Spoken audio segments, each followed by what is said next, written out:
Hi guys, সকলোলৈ স্বাগতম জনাইছোঁ ভিডিঅ'টোলৈ।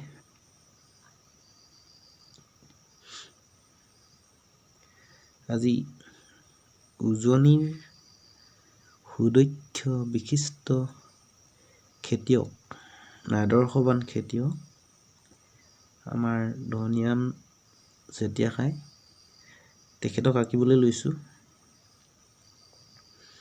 ধনিৰাম চেতিয়াকাইৰ জীৱন্ত প্ৰতিচ্ছবি অংকন কৰিবলৈ চেষ্টা কৰিছোঁ। প্ৰথমে মই প্ৰপৰ্চন কৰি লৈছোঁ। দাগ চিহ্নৰে চিহ্নিত কৰি লৈছোঁ ক'ৰ পৰা ক'লৈ আঁকিম।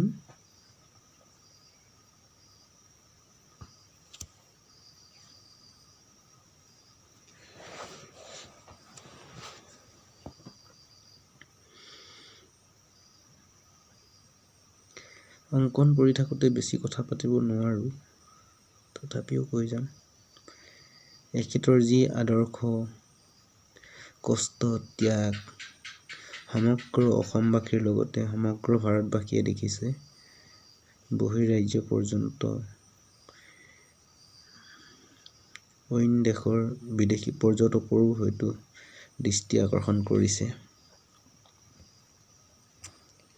আমাৰ উজনিৰ টেকেৰী গাঁৱৰ, তিনিচুকীয়া জিলাৰ টেকেৰী গাঁৱৰ ধনিৰাম চেতিয়াকাই এখেত। সকলোৱে চিনি পাইছে।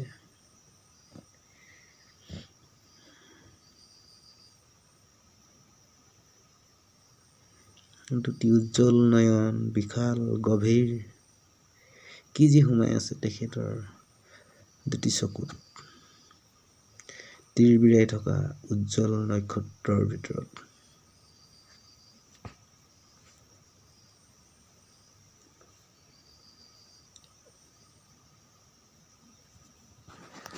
হয়তো দুচকুত দেখিছোঁ অনেক বিষাদ, কষ্ট, ত্যাগ, গভীৰ সাধনা, পৰিশ্ৰম, আত্মবিশ্বাস, ধৈৰ্য, সাহস, বহুত কিবা কিবি দেখি পাইছোঁ এখেতৰ গভীৰ দুচকুত। বাপৰে, কি স্কিন, কি বিশাল নাক। এখেতৰ নাক অইন মানুহতকৈ বহুত ডিফাৰেঞ্চ। দেখিছে ন? চাওকচোন, বহুত বেলেগ আছে ইয়াৰ নাক। অইন মানুহৰ নাকটো পোহৰত জিলিকি থাকে, এখেতৰ নাকত পোহৰ নাই, কিন্তু কিবা এটা আছে। আৰু অইন মানুহৰ দৰে এখেতৰ ওঠৰ প্ৰকাৰো কিছু গভীৰ। হয়তো ভগৱানে এখেতক পঠিয়াইছিলেই কঠোৰ পৰিশ্ৰম, ত্যাগ, ধৈৰ্য, সাহস, শক্তিৰে এই পৃথিৱীত যুঁজিবলৈ। সেয়েহে হয়তো আজি আমাৰ মাজত সকলোৰে পৰিচিত ধনিৰাম চেতিয়াকাই হিচাপে।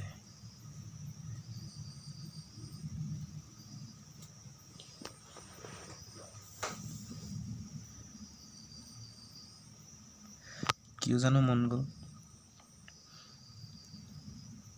আজি তেখেতৰ প্ৰতিচ্ছবিখন অংকন কৰিবলৈ হাউতকৈ। কথা নাছিল তেখেতক অংকন কৰি দিয়াৰ, মোক কোৱাও নাছিল। আজি হাউতকৈ ফেচবুকত দেখা পোৱা এই ফটোকপি হাউতকৈ স্ক্ৰীনশ্বট কৰি লৈ ল'লোঁ।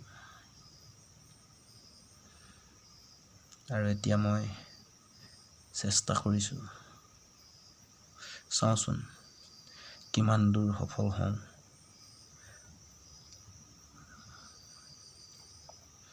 ভুল ত্ৰুটি হোৱাটো স্বাভাৱিক, যিহেতু মই মেচিনত বনোৱা নাই, হাতৰ দুই আঙুলিৰে পেঞ্চিলেৰে বুলনি দিবলৈ চেষ্টা কৰিছোঁ। ভুলটো হ'বই, ভুল হোৱাটো স্বাভাৱিক, কিন্তু যিমানখিনি ভুল হয় শুধৰণি কৰিবলৈ যৎপৰো নাস্তি চেষ্টা কৰিম।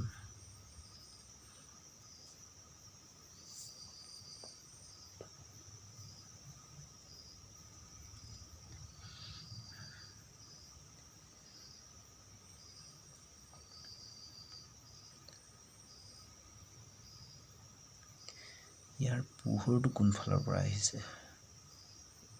সন্মুখৰ পৰা আহিছে।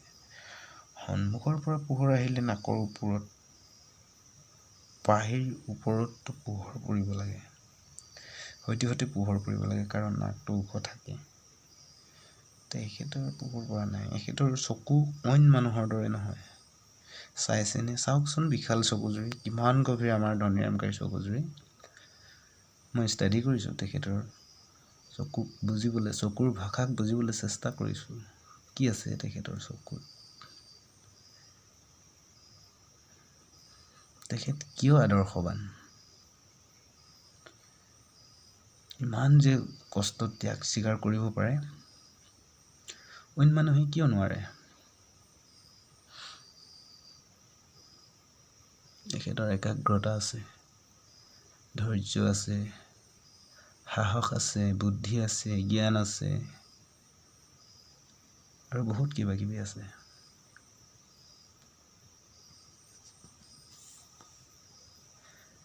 আমাৰ ধনীৰাম কাই টকা পইচাৰে ধনী নাছিল যে তেখেত ইমান ডাঙৰ খেতিয়ক হ'ব।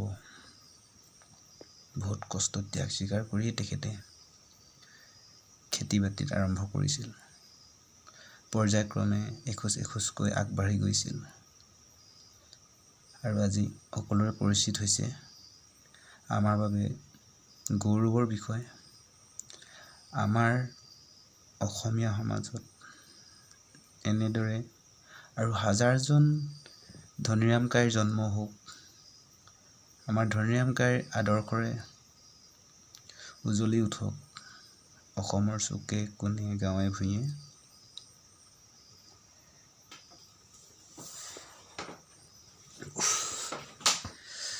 আজিৰ তাৰিখত ঘৰত যদি কাৰোবাৰ এবিঘাও খালী মাটি আছে, আমাৰ ধনীৰাম কাইৰ দৰে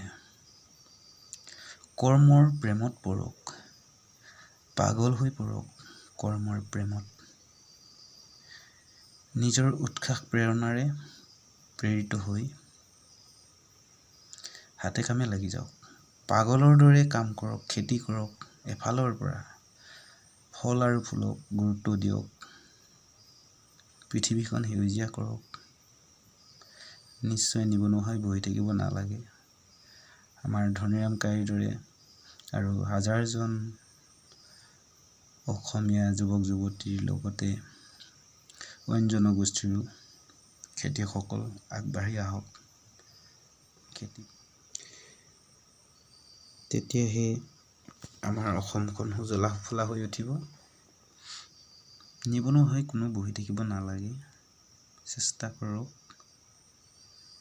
লাহে লাহে শেষ হৈছেগৈ আৰু বেছি কাম নাই।